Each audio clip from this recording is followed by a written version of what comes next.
Hello അസ്സലാമു അലൈക്കും. നമ്മുടെ ജീവിതത്തിൽ എന്തെങ്കിലും പ്രശ്നം ഉണ്ടായിക്കഴിഞ്ഞാൽ ചില വ്യക്തികളുണ്ട് പ്രതീക്ഷിക്കാതെ തന്നെ കടന്നു വരും.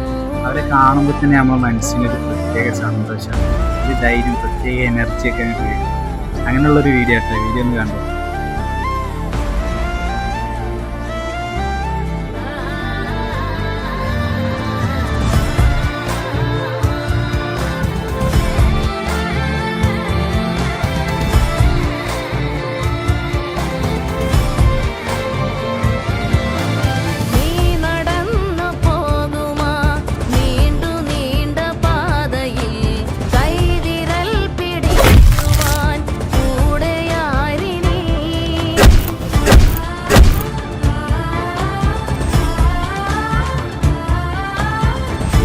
വീഡിയോ ഇഷ്ടമായ ലൈക്ക് ചെയ്യുക, സബ്സ്ക്രൈബ് ചെയ്യുക, കമൻറ്റ് ചെയ്യുക. ഒരു ചിരിയോടെ ഈ വീഡിയോ കണ്ടവരുണ്ടെങ്കിൽ ഒന്ന് കമൻറ്റ് ചെയ്യുക.